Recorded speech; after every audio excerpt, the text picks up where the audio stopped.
चकासते चित्तस्वभावाय भावाय सर्वभावान्तरच्छिदे सर्वभावान्तरच्छिदे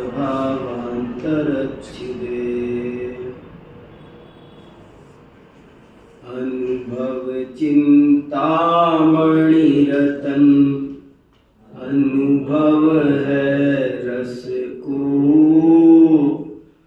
अनुभव मार्ग मोक्ष को अनुभव मोक्ष स्वरूप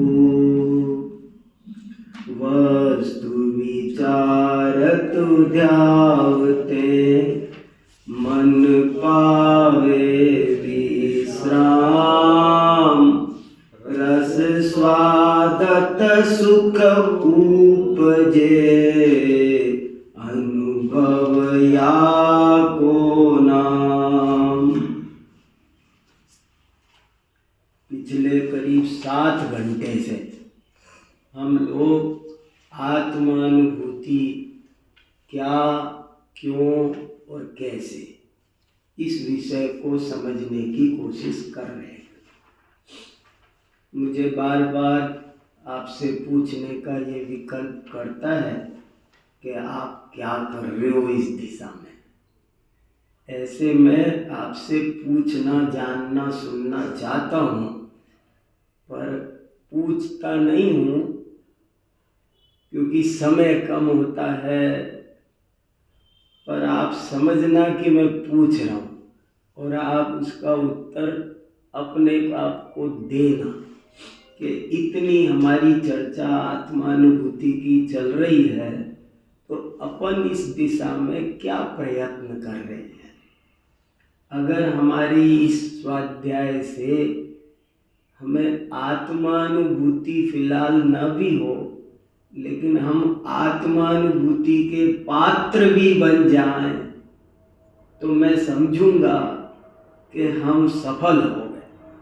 कम से कम हमें आत्मानुभूति की योग्यता, पात्रता तो जागृत होनी ही चाहिए। ये एक बहुत ही महत्वपूर्ण विषय है। इसकी चर्चा अपन ने बहुत विस्तार से कर ली है, उसको ज़्यादा नहीं दोहराता हूँ। आत्मानुभूति क्या है, बड़े महत्वपूर्ण विषय आए हैं, यहाँ नहीं दोहरा रहा हूँ, लेकिन मैं मेरे चिंतन में रोज दोहराता हूँ। मैं खुद ये पुराने व्याख्यानों को बार बार खुद सुन रहा हूँ। ये रिकॉर्ड इसलिए करता हूँ, मैं जाके सुनता हूँ। जब थक जाऊंगा तो भले लेट के सुनूंगा, पर मैं सुनता हूँ, इनको चिंतन करता हूँ, बार बार पद्मासन लगा के बैठता हूँ, सामायिक करता हूँ, आत्म स्वरूप का चिंतन करता हूँ। आत्मानुभूति का उद्यम तो हम करें कम से कम। और एक इस बात को भी मैंने थोड़ा सा कहा है, मेरे मन में एक बात को लेकर थोड़ा सा खेद रहता है। वो ये रहता है कि आत्मानुभूति जो जैन धर्म का असली मर्म है, उसके बारे में अभी थोड़े दिन से, पिछले करीब 30-35 साल से समाज में एक ऐसा वातावरण बनाया गया कि आत्मानुभूति तो हो ही नहीं सकती, गृहस्थों को तो हो ही नहीं सकती।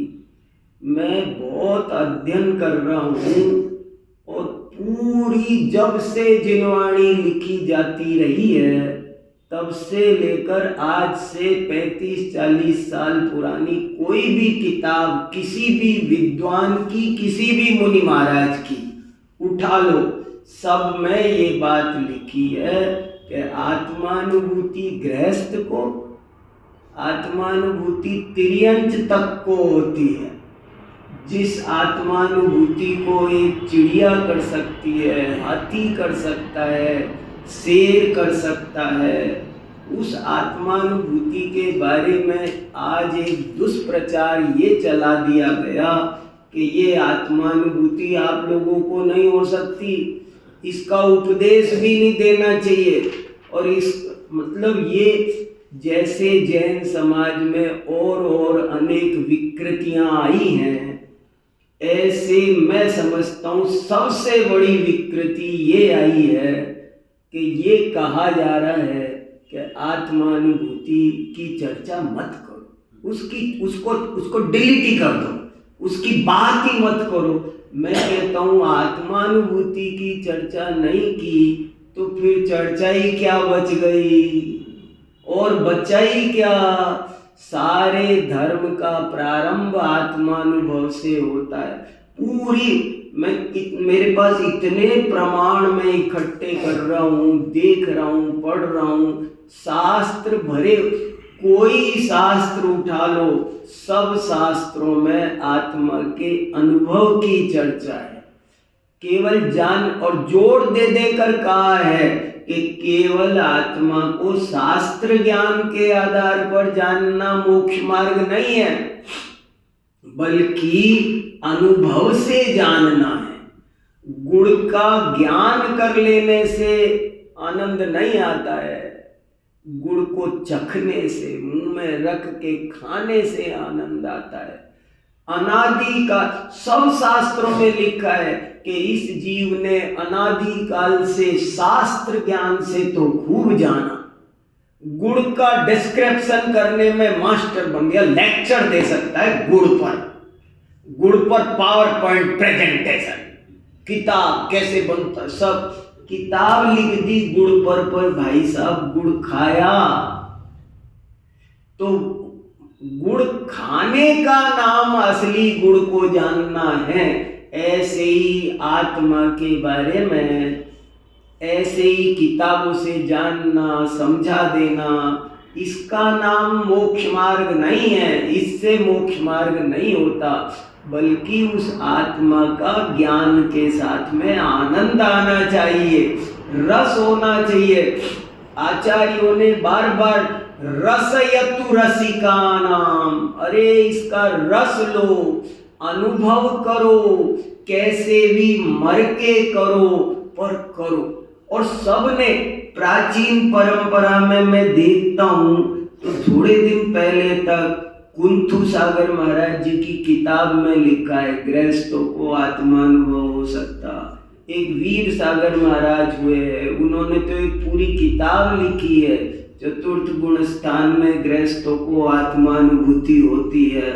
पंडित जवाहरलाल जी, लालाराम शास्त्री, फूलचंद जी, कैलाश चंद जी, जिनेंद्र वर्मा, इतनों के मैंने कोटेशन लिखे हैं। सब कह रहे हैं, मतलब आप विचार करो, ये एक कितना बड़ा समाज में अंतराय और रोक लगा दी गई कि नहीं ये तो चर्चा ही मत।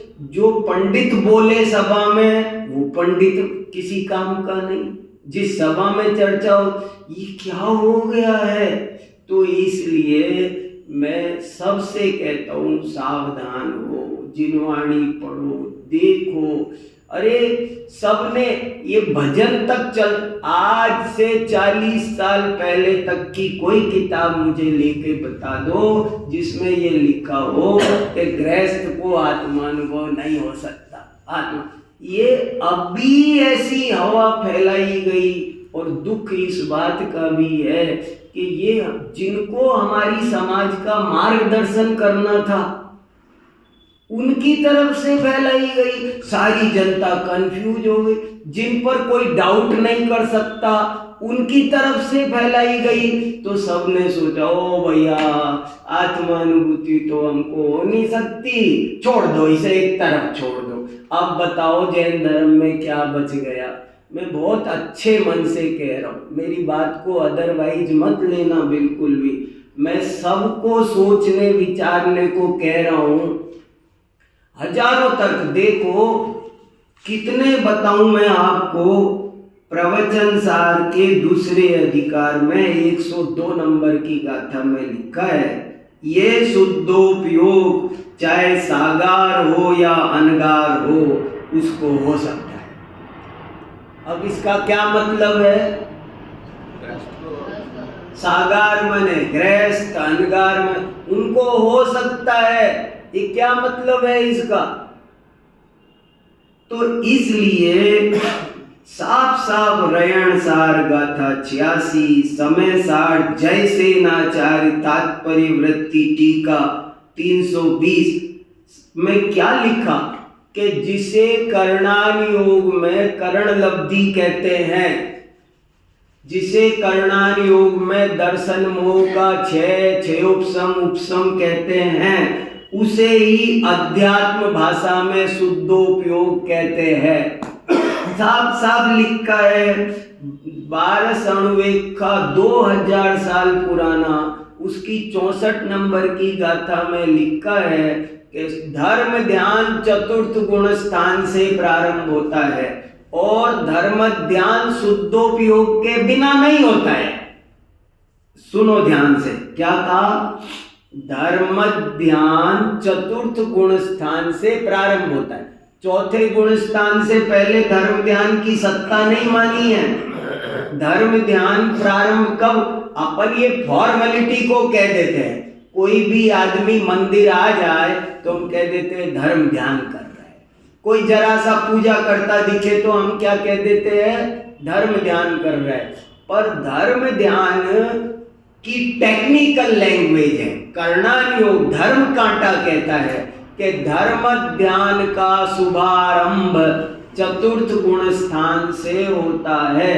चतुर्थ गुण स्थान माने अविरत सम्यक दृष्टि गृहस्थ, जो राजा पत्नी बच्चों वाला होता है। और फिर वही लिखा उसी गाथा में तत्काल धर्म ध्यान का प्रारंभ चतुर्थ गुण स्थान से होता है और वह धर्म ध्यान शुद्धोपयोग के बिना नहीं होता है।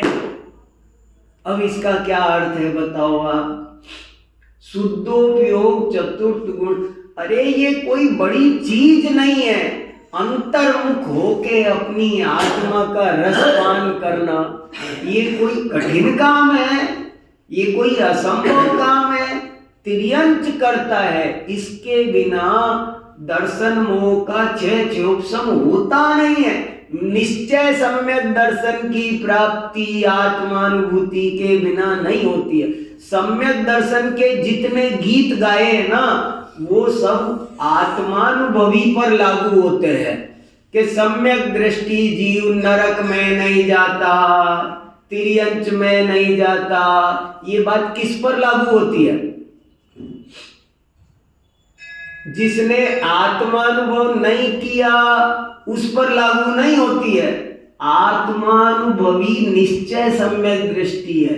ये मोटा मोटा तौर पर किसी को भी सम्यक दृष्टि कह देना वो अलग बात है, इसमें कुछ दम नहीं है। लेकिन असली सम्यक दृष्टि वो है जिसने शुद्धोपयोग जीवन में एक बार प्रकट किया है।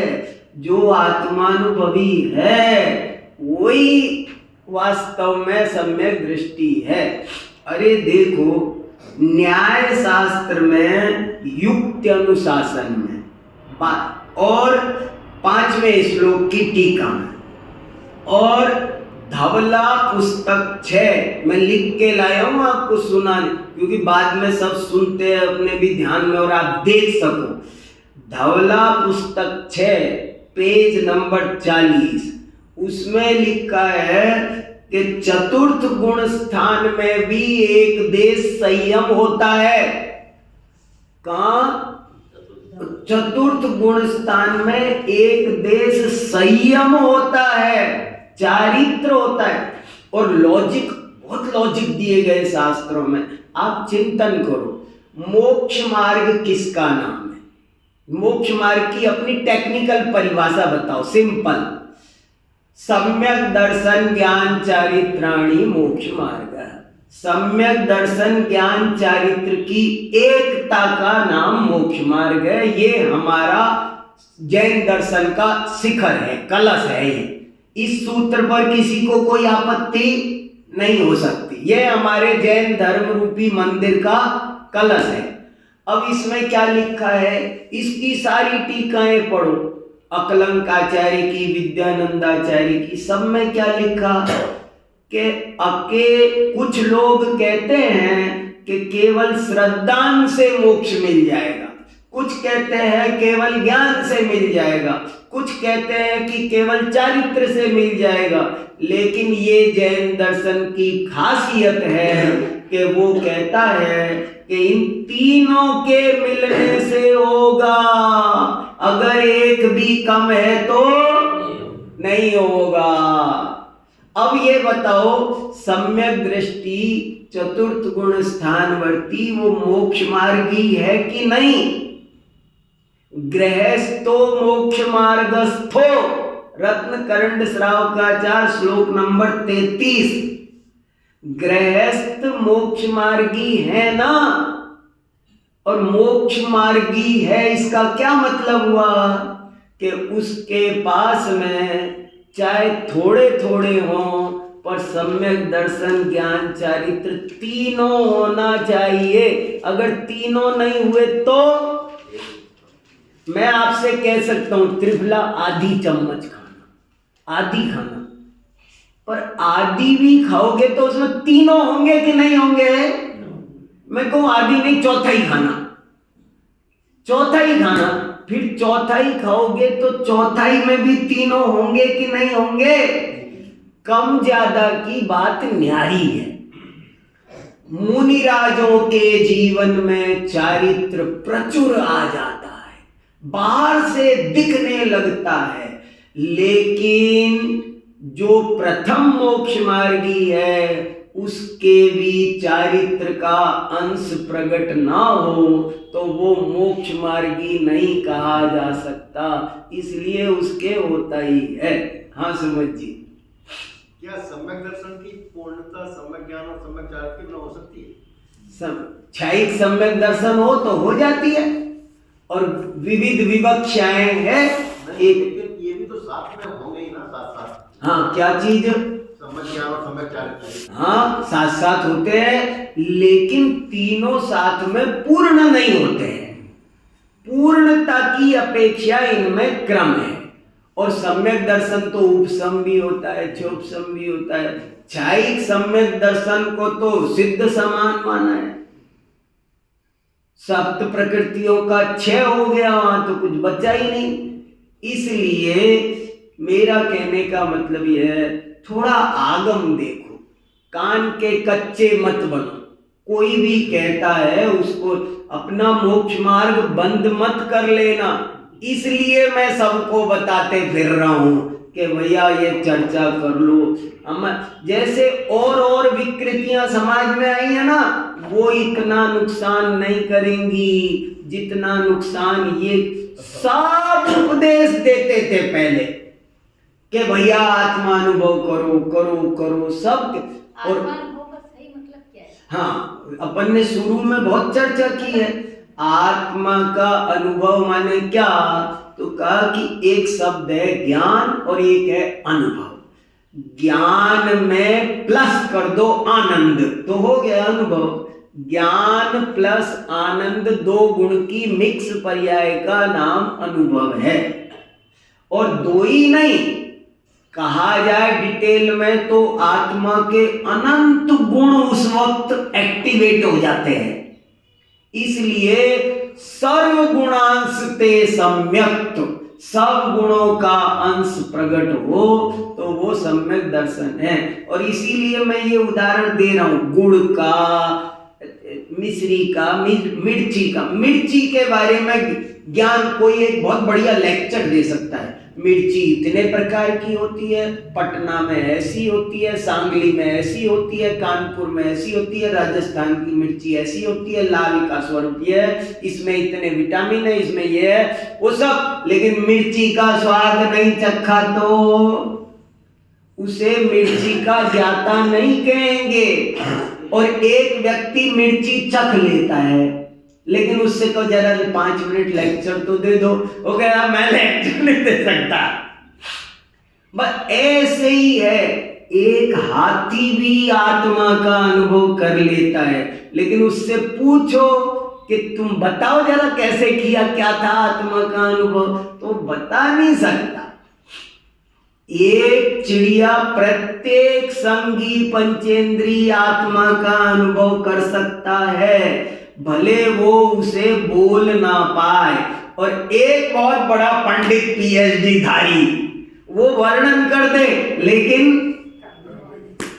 हाँ भाई साहब, एक भाषा बनवाने का काम है, हाँ, एक अतीन्द्रिय आनंद है। ये पांच इंद्रियां हैं। जब पांचों इंद्रियों से हमारा उपयोग का व्याप, आत्मानुभूति की स्थिति क्या है, अपन ने शुरू में खूब चर्चा की है। अभी हमारा उपयोग आत्मा का जो ज्ञान व्यापार है, आत्मा में से 24 घंटे ज्ञान बह रहा है और वो ज्ञान पर पदार्थों को जानने में लगा हुआ है।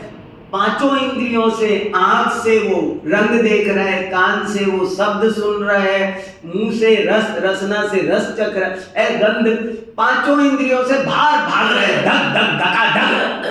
अब वो पांचों इंद्रियों का गेट बंद हो जाए और वो उपयोग इधर जाने की बजाय इधर मुड़ जाए। जब अपने उपयोग, अपना ज्ञानम ज्ञाने प्रतिष्ठिति, अपना ज्ञान, अपने ज्ञान को ही जानने में, अपने ही आत्मा को जानने में लग जाए, पर पदार्थों से जानना रुक जाए। जब केवल ज्ञान हो जाता है तो इतनी पावर आ जाती है कि वो पर को भी जान लेता है और आत्मा का अनुभव भी कर लेता है। सकल गे व्यायक तदपि निजानंद रसलीन। लेकिन अभी अपनी इतनी हिम्मत नहीं है। जैसे शुरू में जरा सा भी शोरगुल हो तो मैं पढ़ नहीं पाता, अरे बंद करो, और बाद में इतनी ताकत आ जाती है, ढोल नगाड़े बजाओ, पढ़ने वाला पढ़ लेता है। ऐसे ही आत्मानुभव शुरू में समस्त परद्रव्यों का जानना भी बंद हो जाता है। मन से कुछ सोचना, बोला ना, वस्तु विचारत ध्यावते, बहुत सुंदर बनारसी दास जी का भी परम उपकार है। वो बरसा गए, ये देखो ना, वस्तु विचारत ध्यावते, वस्तु माने आत्मा, आत्मा के स्वरूप का विचार करो। कल किसी ने मेरे से पूछा कि मुझे सामायिक करना सिखाओ। मैंने कहा पहले तुम सामायिक का सही स्वरूप समझो। नया नया व्यक्ति था, अभी कुछ आता नहीं था, तो मैंने कहा तुम पहले सामायिक का अर्थ बताओ मुझे। बोले वो मुझे नहीं पता। मैंने कहा मैं बताता हूँ तुमको, पहले वो समझो। भाई टारगेट तो मुझे बंबई जाना है तो ये तो पता होना चाहिए जाना कहाँ है। पहुंच जाओगे पटना, ऐसे थोड़ी काम चलेगा। तो सामायिक का मतलब है समय प्लस इक। इक माने एकता, एकाग्रता, समय माने आत्मा। आत्मा में एकाग्र होने का नाम सामायिक है।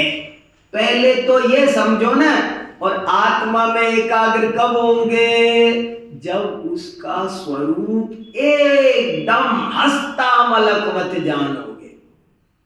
वस्तु विचारत ध्यावते मन पावे विश्राम, रस स्वादत सुख उपजे, अनुभव या को नाम। इसका नाम आत्मानुभूति। कोई भी साधक, कोई भी धर्मात्मा, तत्वज्ञानी शांति से कभी बैठता है और ये विचार करता है कि अहो मैं कहाँ, मेरा ध्यान है, ये सब पर पदार्थ मेरे नहीं है, मैं तो ज्ञान दर्शन स्वभावी आत्मा हूँ और मेरा स्वरूप सिद्ध समान है, ऐसा है, ऐसा है, ऐसा है, मैं ऐसा हूँ, मैं ऐसा, मैं अरस हूँ, मैं अरूप हूँ, मैं ज्ञानानंद स्वभावी अखंड एक चिन्मात्र ज्योति हूँ। ऐसा वो चिंतन करता है। करते करते एक क्षण ऐसा आता है जब उसका उपयोग आत्मा में लीन हो जाता है, समस्त बाह्य इंद्रियों से रुक जाता है, तो इसका नाम आत्मानुभूति है। तो फ्रैक्शन ऑफ द सेकंड, हाँ फ्रैक्शन ऑफ द सेकंड। क्या चीज, हाँ बिल्कुल, वास्तव में बहुत कम समय के लिए होती है, फिर धीरे धीरे समय बढ़ता जाता है। प्रैक्टिस है ना। आप शुरुआत में कोई काम करते हो, मान लो किसी को बैठना ही नहीं आ रहा, तो वो बैठेगा तो 5-7 मिनट में ही बोर हो जाएगा, थक जाएगा, कुछ भी होगा, नहीं बैठा जाएगा, उठ जाएगा, फिर दोबारा 10 मिनट बैठेगा, 15 बैठेगा, धीरे धीरे टाइम बढ़ता है। ऐसे इसका ही नाम धर्म है। पहले इतनी श्रद्धा तो करो बाबा, ये श्रद्धा किए बिना कितना भी कुछ करो, पर मनुष्य भव पाना जिन धर्म पाने का कोई फायदा नहीं है। आज कुएं में भांग पड़ गई है और सब लोग इसको छोड़ करके बात करना चाहते हैं। इसको छोड़ के कैसे बात हो भाई धर्म ज्ञान की। मुनिराजों के मुख से तो यही उपदेश आना चाहिए, बल्कि अरे भव्य जीवो आत्मानुभूति करो, उनके मुख से तो बल्कि और कुछ आना भी नहीं चाहिए। मैं बोलूं तो बोलूं, आपको कुछ और बोलूं, भैया ये भी कर लो, वो भी कर लो, इस कंस्ट्रक्शन का क्या चल रहा है, वहां ऊपर चमर कैसे लगाने हैं, मगर मुनिराजों के मुख से तो यही उपदेश आना चाहिए। भागवत में लिखा है कि मुनिराज कभी मिले तो वो तो केवल आत्मा की बात करते हैं, ऐसे लिखा है भागवत में। बोले मुनि मिल जाए तो वे और कोई बात नहीं करते हैं, वे केवल, भारत ऋषि मुनियों का देश है। ऋषि दुनियादारी की थोड़ी बहुत बात कर सकते हैं कदाचित, लेकिन मुनि बोले अध्यात्म विद्या विशारदा, मुनि केवल अध्यात्म विद्या की बात करते हैं। क्षण क्षण में अंतर्मुख हो सिद्धों से बातें करते हैं। उन मुनिराजों को शास्त्र लिखना वो भी कंटाला लगता है, अपना शरीर भी उनको परिग्रह महसूस होता है। तो ऐसा धर्म की श्रद्धा तो करो, उसके बिना आत्मानुभूति दूर दूर तक नहीं होगी। आत्मानुभूति के लिए पात्रता अच्छी चाहिए, अच्छा तत्व ज्ञान चाहिए। जो जीव आत्मानुभूति करता है वो कैसा होता होगा, आप उसकी कल्पना तो करो, उसका जीवन कैसा होता होगा। बहुत पवित्र जीवन का धारक, बहुत पवित्र विचारों वाला, उसका आचरण भी काफी अच्छा होता है, ऐसे ही नहीं होता है। लेकिन ये सब बातें पहले हम श्रद्धा तो करें, इस मार्ग पे चलने का लक्ष्य तो बनाए, तब जा करके सब होगा। तो ये सब चर्चा तो बहुत हुई हमारी, लेकिन अब हम ये चर्चा कर रहे हैं कि जब जब आत्मानुभव होता है उस समय कैसा लगता है। अब हम कहाँ पहुंच गए हैं, ये तो शादी होगी, वो होगा, वो होगा, ताम झाम बहुत है। मकान बनेगा तो क्या होगा कि प्लॉट खरीदा जाएगा, कारीगर, इंजीनियर, नक्शा, ये बढ़ई फलाना ढिका। मकान बनकर जब ओपनिंग हो जाएगी, उद्घाटन नांगल हो जाएगा, तब रहने में कैसा लगेगा। अब ये चर्चा चल रही है कि वो आत्मानुभव जब हो जाएगा तब कैसा लगेगा। उस समय देखो, आपके पास पन्ना है, देखो क्या लिखा है। और ये आज की बातें नहीं, हजारों साल पुरानी। मंगलम भगवान वीरो, मंगलम गौतमो मणि, मंगलम कुंद कुंदार्यो, जैन धर्मोस्तु मंगलम। उन महान कुंद कुंदाचार्य की वाणी है ये, 2000 साल पुरानी। इसमें कोई डाउट करने की जरूरत नहीं है। देखो ऊपर से ही पढ़ता हूं। अथ एवं दर्शन ज्ञान चारित्र परिणतस्य आत्मनः कीदृक् स्वरूप संचेतनम भवति इति आवेदयन् उपसंगरति। क्या कह रहे हैं? कीदृक् माने कैसा। जब ये जीव आत्मानुभूति करता है तब इसको कैसा स्वरूप संचेतन होता है। स्वरूप की फीलिंग कैसी होती है, तो टीका से पढ़ता हूं। पढ़ ली थी 2 लाइन हमने, फिर पढ़ते हैं। जो अनादि मोह रूप अज्ञान से उन्मत्तता के कारण अत्यंत अप्रतिबुद्ध था। देखो, ये आत्मानुभूति किसको हो रही है? अत्यंत अप्रतिबुद्ध, अनादि काल से जिसके पास मोही है, मिथ्या दृष्टि जीव की बात है ये। यानी किसकी बात? आत्मानुभूति किसको होती है? नहीं, वो सिर्फ मुनि महाराजों को होती है। अरे सिर्फ मुनि महाराजों को नहीं होती है। देखो ना, अनादि मोह का क्या मतलब है? जिसे अब तक एक बार भी आत्मा का अनुभव, सम्यक दर्शन नहीं हुआ, मिथ्या दृष्टि जीव है, प्रथम गुण स्थान में पड़ा है, उसको आत्मानुभूति करा रहे हैं। तो इतनी क्लियर कट बातें हैं, आप सावधानी से समझना। देखो, जो अनादि मोह रूप अज्ञान से उन्मत्तता के कारण अत्यंत अप्रतिबुद्ध था, एकदम अज्ञानी था, फिर क्या हुआ? स्टेप नंबर, पहली स्थिति, ये प्लॉट था हमारा जिसमें झाड़ झंकार पड़े थे। फिर क्या हुआ? विरक्त गुरु से निरंतर समझाए जाने पर जो किसी प्रकार से समझकर, सावधान होकर, जैसे कोई पुरुष, कितने एक लाइन बहुत बड़ी, एक शब्द बहुत जबरदस्त है। विरक्त गुरु, जो खुद संसार में अनुरक्त होगा, पापों में अनुरक्त होगा, वो क्या खाक जिनवाणी सुनाएगा? क्या आत्मा का स्वरूप सुनाएगा? आत्मा का स्वरूप सुनाने वाला भी बहुत पवित्र होना चाहिए।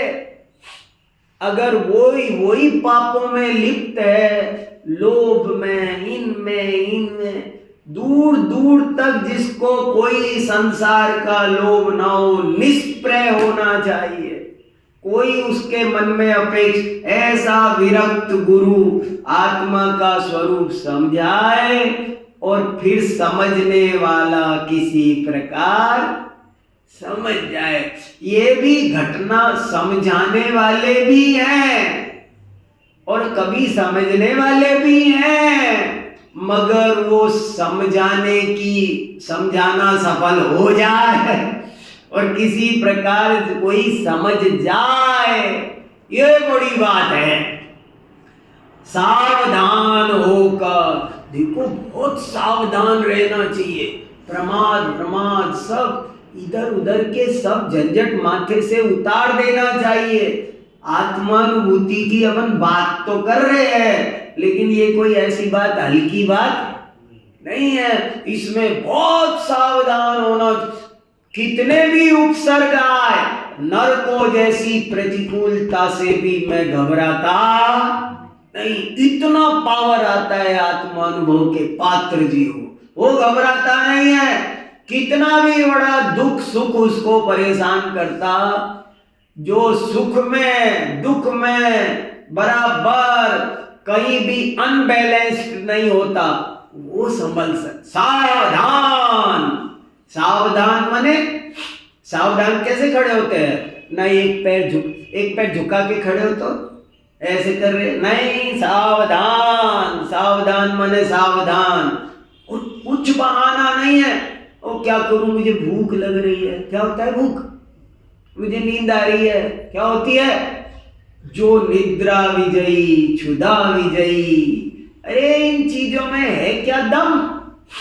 तो देखो, जैसे कोई पुरुष, अब देखो क्या लिख रहे हैं भगवान, मुट्ठी में रखे हुए सोने को भूल गया हो और फिर स्मरण करके उस सोने को देखे। इस न्याय से अपने परमेश्वर आत्मा को भूल गया था। उसे जानकर उसका श्रद्धान कर और उसका आचरण कर, उसमें तन्मय होकर, ये देखो शीला जी, तन्मय होने का नाम आत्मानुभूति है। अनुभूति किसका नाम है? उसमें जब तक उपयोग तन्मय नहीं होगा, स्वरूपे चरणम चारित्रम, अपने स्वरूप में विचरण होना चाहिए। जो सम्यक प्रकार से एक आत्मा राम हुआ, वह मैं ऐसा अनुभव करता हूं। अब अनुभूति के काल में कैसा अनुभव कर होता है, कैसा लगता है उसे? देखो, सम्यक प्रकार से एक आत्मा राम हुआ। जीवन में जाने क्या क्या हुए हम लेकिन आत्मा राम नहीं बने आज तक। मैं चैतन्य मात्र ज्योति रूप आत्मा हूं कि जो मेरे ही अनुभव से प्रत्यक्ष ज्ञात होता है। प्रत्यक्ष, कोई किसी को पूछने की जरूरत नहीं। मेरे 100 बार पढ़ने लायक है ये टीका, इसलिए मैंने आपको अलग से फोटोकॉपी करके दी है। ये पन्ना अपने साथ ले पढ़ो, 100 बार पढ़ो। ये समझ में आ गया तो सारा जिन शासन समझ में आ गया। देखो, सम्यक प्रकार से एक आत्मा राम हुआ, वह मैं ऐसा अनुभव करता हूं कि मैं चैतन्य मात्र ज्योति रूप आत्मा हूं। मात्र, मैं मात्र माने क्या? मकान, दुकान, कुटुंब, परिवार, रुपया, पैसा, ये तो दूर। ये शरीर का एक परमाणु भी अभी लिखेंगे। अन्नम परमाणु, देखो गाथा तो पढ़ो। को खलु शुद्धो धनसणाणमय्यो सदारूरी नवियाति मज्ज किंचिवी अन्नम परमाणु में तंपी। ये सार है संपूर्ण ये गाथाएं जब तक जिंदा है तब तक जैन धर्म जिंदा है, ये समझ लो। देखो, देखो क्या, मैं चैतन्य मात्र ज्योति रूप आत्मा हूं जो मेरे ही अनुभव से प्रत्यक्ष ज्ञात होता है। चिन्मात्र आकार के कारण मैं समस्त क्रम रूप अक्रम रूप प्रवर्तमान भावों से, जितने भी भेद रूप भाव है, क्रम माने पर्याय, अक्रम माने गुण, जितने भी गुण पर्यायों का भेद, उस समय भेद भाषित नहीं होता। आत्मा में गुण पर्याय का भेद है कि नहीं है, लेकिन भाषित। जैसे एक और बढ़िया उदाहरण आता है, बादाम का हलवा खाना था। बादाम लाए पहले तो बाजार से, फिर उन बादामों को, अब आजकल तो छिली चिलाई आ गई, पहले छिला उनको, अब छिली चिलाई आ गई, पर फिर भी उनको पहले भिगोई, कई घंटे भिगोई। भिगोने के बाद में उनका लाल छिलका उतारा, फिर हमने बादाम का हलवा बनाया, उसमें और 10 चीज डाली, चीनी डाली, खसखस डाली, घी डाला, ये सब बनाया। अब बना बन करके फिर जब खाने लगे, खाया, तब क्या बोले, तब कुछ भेद भाषित होता। आप ठंडाई बनाते हैं और ठंडाई में 20 आइटम डालते हैं, और फिर जब पीते हैं तो जैसे उसमें भेद है, उसमें काली मिर्च अलग है, चीनी अलग है, लेकिन वो मिले नहीं है। लेकिन जब उसका स्वाद लिया जा रहा है, उस समय भेद भाषित होता नहीं है। ऐसे ही आत्मा में अनंत गुण हैं, और जब आत्मानुभूति होती है तो सारे के सारे एक्टिवेट भी होते हैं, लेकिन भेद भाषित होता नहीं है, अखंड अनुभूति है। इसलिए मैं एक हूं। नर नारक आदि जीव के विशेष अजीव पुण्य पापी, पहले पढ़ा था ना अपन ने 14वीं गाथा में, जो पස්සदी अपाणम अबद्ध पुट्ठम मणन्नम अविशेषम, वो सब बताया था ना, उसी को दोहरा रहे, उसी की टीका चल रही है कि नर नारक आदि जीव के विशेष अजीव, पुण्य, पाप, आश्रव, संवर, निर्जरा, बंध और मोक्ष रूप जो व्यावहारिक नवतत्व हैं, उनसे टंकोत्कीर्ण माने क्या होता है? टंक माने टांकी, टांकी से उकेरा हुआ। मूर्तियां दो तरह की बनती है, एक मिट्टी की, एक पत्थर की। मिट्टी की मूर्तियां क्यों नहीं होती है हमारे मंदिरों में? मिट्टी की मूर्ति जोड़ जोड़ के बनती है। पहले एक लुगदी लेंगे, फिर उस पर छोटी लुगदी दूसरी माथे के रूप में लगाएंगे, तीसरी कान के रूप में लगाएंगे, चौथे हाथ जोड़ेंगे। पत्थर की मूर्ति में क्या होता है? पत्थर की मूर्ति में कुछ जोड़ा नहीं जाता है। टांकी सिर्फ फालतू माल को हटा देती है और मूर्ति उसमें से प्रकट। मैं कैसा हूं? मिट्टी की मूर्ति जैसा नहीं हूं। मेरे अंदर कुछ जोड़ जोड़ के मुझे नहीं बनाया गया है, बल्कि मेरे अंदर राग, द्वेष, भेद, इन सब को मैंने टांकी से उकीर दिया। चैतन्य मात्र मूर्ति बची रह गई। टंकोत्कीर्ण एक ज्ञायक स्वभाव रूप भाव के द्वारा अत्यंत भिन्न हूं, इसलिए मैं शुद्ध हूं। चिन्मात्र होने से सामान्य विशेष उपयोगात्मकता का उल्लंघन नहीं करता, इसलिए मैं दर्शन ज्ञानमय हूं। बहुत मार्मिक है, एक एक पंक्ति। मैं तो जल्दी पढ़ रहा हूँ ना, छूटना नहीं चाहिए, हो जाना चाहिए, इसलिए नहीं तो चैन से पढ़ो, ठंडे हो। इस पर साल भर स्वाध्याय चला सकते, साल भर, इतना माल है इसमें। देखो, स्पर्श, रस, गंध, वर्ण जिसका निमित्त है, ऐसे संवेदन रूप परिणमित होने पर भी स्पर्शादि रूप स्वयं परिणमित नहीं हुआ। क्या मतलब हुआ? जरा फिर पढ़ो शांति से। क्या कहा? स्पर्श, रस, गंध, वर्ण, इनको मैं जानता तो हूं पर बनता नहीं हूं। समझ में आया बात? मैंने ये छुई टेबल, ठंडी, गरम, ये चिकनी, मैं ये चिकना है, ये ठंडा है, ये गरम है, ऐसे इनको जानता तो हूं, लेकिन खुद ठंडा, गरम, चिकना, रूखा होता नहीं हूं। स्पर्श, रस, गंध, वर्ण जिसका निमित्त है, ऐसे संवेदन रूप परिणमित होने पर भी स्पर्शादि रूप स्वयं परिणमित नहीं हुआ, इसलिए परमार्थ से मैं सदा ही अरूपी हूं। अब देखो, ये सब लोग ध्यान करो, सामायिक करो, कहते तो रहते हैं, ये विषय पता नहीं हो तो कैसे ध्यान हो? ऐसे ध्यान करो ना। परमार्थ से मैं अरूपी हूं, परमार्थ से मैं चिन्मात्र ज्योति हूं, परमार्थ से मैं एक हूं।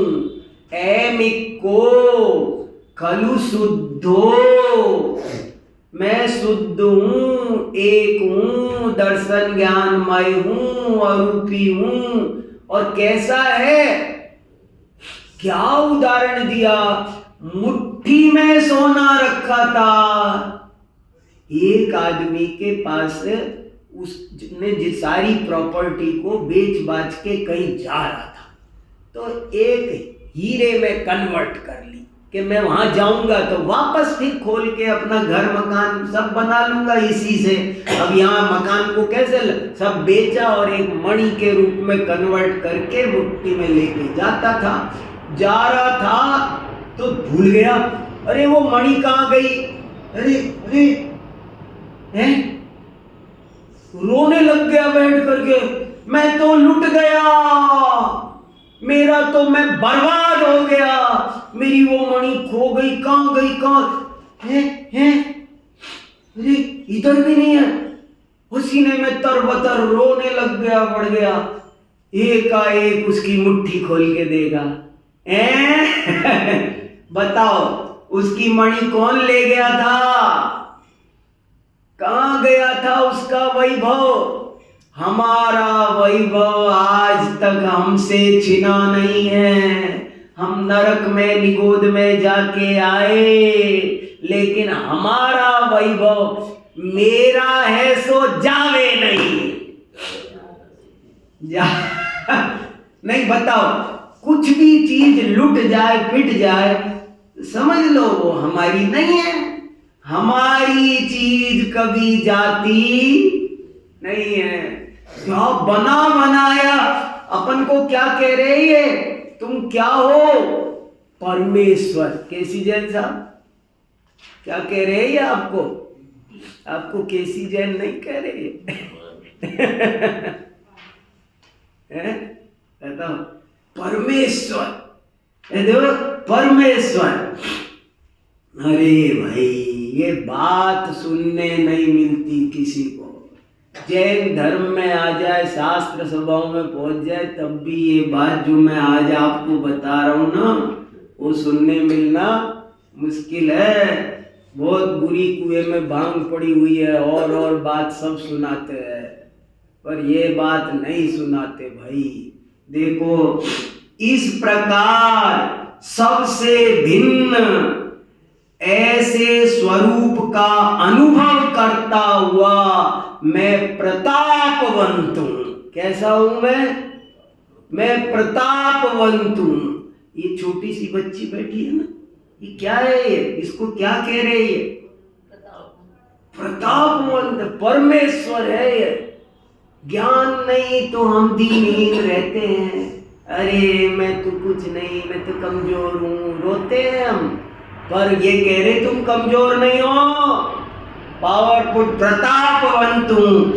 इस प्रकार प्रतापवंत बरतते हुए ऐसे मुझे यद्यपि बाह्य अनेक प्रकार की स्वरूप संपदा के द्वारा समस्त परद्रव्य स्मुरायमान है, तथापि कोई भी परद्रव्य परमाणु मात्र भी मुझ रूप भासते नहीं कि जो मुझे भावक रूप तथा ज्ञेय रूप से मेरे साथ एक होकर पुनः मोह उत्पन्न करें।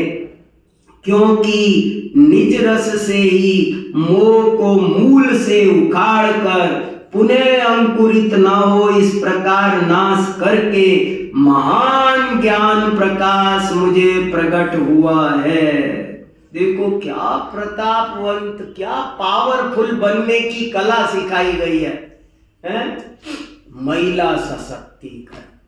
महिलाओं को सशक्त कैसे हो सकती है? बताओ, कैसे हो सकती है? महिलाएं कैसे सशक्त होती है? बाइक चला के सशक्त हो जाती है? आत्मानुभव करके सशक्त होती है। कैसे? देखो लिखा है ना, कोई, अरे आत्मा स्त्री नहीं पुरुष, ये समझने का नाम महिला सशक्तिकरण है कि मैं स्त्री नहीं हूं, मैं स्त्री नहीं हूं, मैं आत्मा हूं। ऐसे समझने का नाम है सशक्तिकरण। प्रतापवंत, वो कितना बढ़िया बढ़िया लिखा। यद्यपि सभी द्रव्य प्रतापवंत है। देखो क्या लिखा, यद्यपि बाह्य अनेक प्रकार की स्वरूप संपदा के द्वारा समस्त परद्रव्य स्फुरायमान है। हर परद्रव्य पावरफुल है। मैं ये नहीं कह रहा कि मैं ही प्रतापवंत हूं, सुदेश जी भी प्रतापवंत है, लेकिन सुदेश जी का ज्ञान आनंद मेरे काम का नहीं है। मेरा ज्ञान आनंद मेरे काम का है। इसलिए अपने को पहचान कर आत्मा का अनुभव करें तो ही मोह का समूल नाश होता है। मोह को मूल से उखाड़ कर तभी फेंका जा सकता है, तभी ज्ञानी बना जा सकता है। और इसके बारे में कितना जोर दे के लिखा आगे कलश में कि अरे ऐकथमपि मृत्वा तत्व कौतूहली सन् अनुभव भव मूर्ते पार्श्ववर्ती मूर्तम प्रथगत विलसन्तं स्वं समालोक्य येन त्यजसि जगिति मूर्त्या साकमेकत्वमोहम्। ये गाथा, ये कलश, इनको कंठस्थ करो। अगर जिंदगी में कुछ कंठस्थ होना चाहिए ना, तो सबसे पहले ये कंठस्थ होना चाहिए। ये छोटे छोटे बच्चों को कंठस्थ होना चाहिए। ये पहले छोटे छोटे बच्चे आत्मानुभवी भारत में घुमा करते थे। भारत ऐसा आध्यात्मिकों का देश था, अब अकाल पड़ गया, देखो तो सही। पर ये चर्चा प्रारंभ हो, हे वत्स, तू किसी तरह मर पच कर भी तत्वों का कौतूहली होता हुआ इस शरीर का पड़ोसी बन। देखो काय को पड़ोसी कहा? मेरे फ्लैट के बगल में जो धड़ साहब रहते हैं वो पड़ोसी मेरे हैं, वो तो सभी जानते हैं।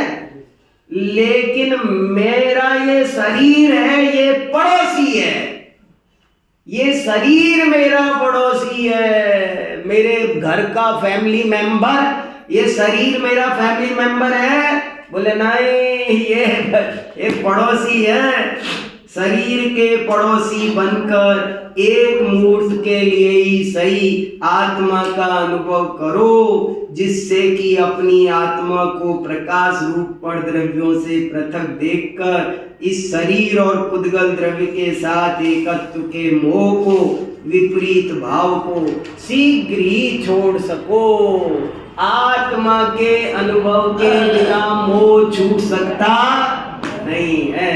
अपन सब लोग आत्मानुभूति अवश्य करें, शीघ्र करें। इसी मंगल भावना के साथ आज की चर्चा करिए। पाठशाला का टाइम हो गया, बच्चे आगे देखो।